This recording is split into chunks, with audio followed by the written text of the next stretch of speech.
안녕하세요. 반갑습니다. 다시 배우는 기도 후에 알아야 할 것 마지막 시간입니다. 즉 9번째 강의입니다. 사도 바울은 로마 교회 편지를 쓰면서 자신을 위해 기도해달라고 부탁했습니다. 그 기도의 내용이 로마서 15장 30절에서 32절에 나옵니다.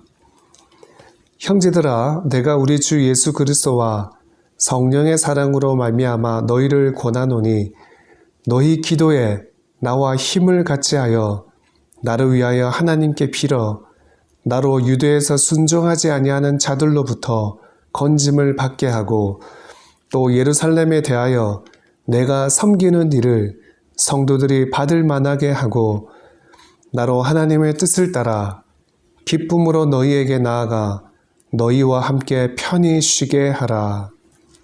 사도 바울은 세 가지 기도 부탁을 합니다. 첫째, 이 불순종하는 유대인들로부터 자기를 위협하는 그 유대인들로부터 구원해 달라는 기도였습니다. 두 번째 기도 요청은 예루살렘 교회에 구제 헌금을 전달하는데 그 일이 순조롭게 되고 오해 없이 되도록 기도 부탁을 했습니다. 세 번째 기도 부탁은 바울이 하나님의 뜻을 따라서 로마로 가게 되고 거기서 편히 쉬게 해달라는 기도 부탁이었습니다. 바울의 기도가 어떻게 되었을까요?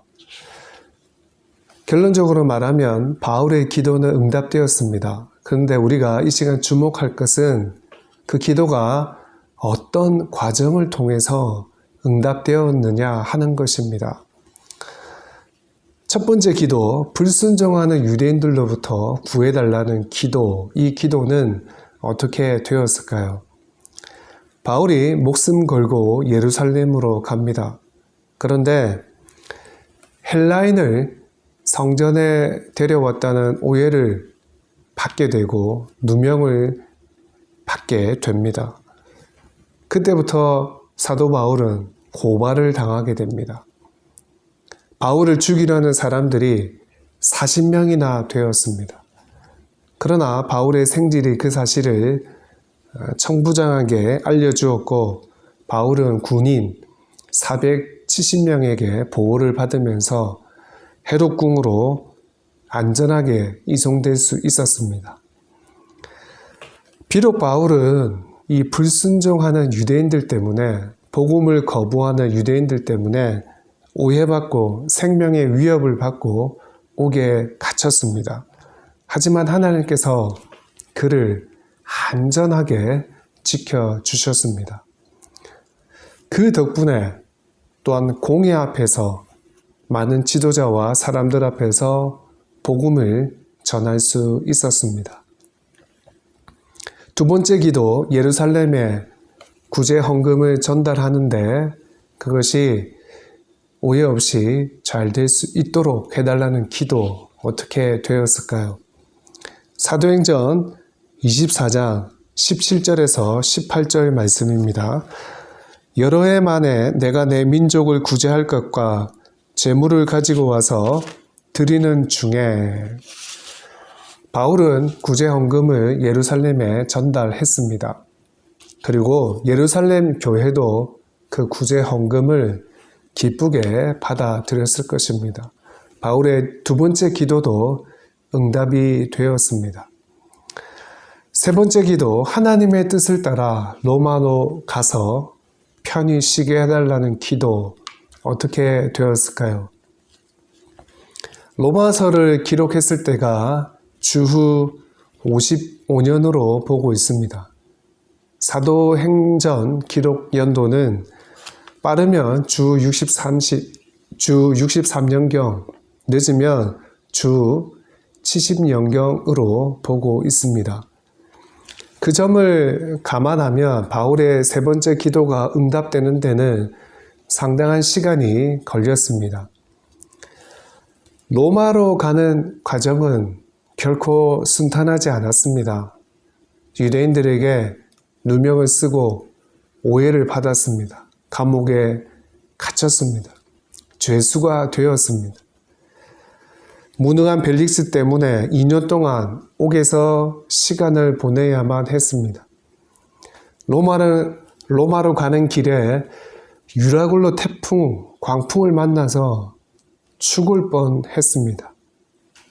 그런가 하면 낯선 멜리데 섬에서 3개월이란 시간을 보내기도 했습니다.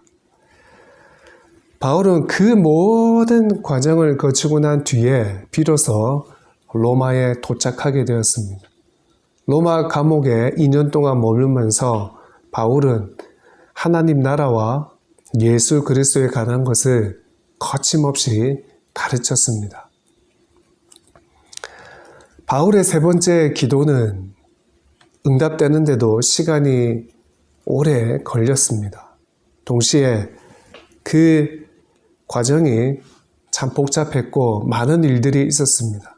하지만 그런 복잡한 과정을 통해서 바울은 지도자들에게 복음을 전할 수 있었습니다. 무엇보다 아드라무테노 배에 승선한 276명의 사람들에게도 복음을 전할 수 있었습니다. 하나님의 살아계심을 그들로 하여금 경험하게 해 주었습니다. 멜리데 섬의 원주민의 추장의 아버지를 고쳐주었습니다. 그리고 그곳에 있으면서 3개월 동안 있으면서 바울은 분명히 그들에게도 복음을 전했을 것입니다. 이렇듯 우리의 기도가 응답되는 과정은 결코 순탄하지 않습니다. 많은 시간이 걸립니다. 그 기도가 응답되는 데는 많은 사건들이 함께 작용합니다. 그러나 그런 지난한 과정은 결코 무의미한 시간이 아니라는 것을 기억해야 합니다. 그 과정에서 복음이 다양한 사람들에게 전해지게 됩니다. 이기지 못한 어려움을 만나지만 하나님의 도움을 받게 됩니다.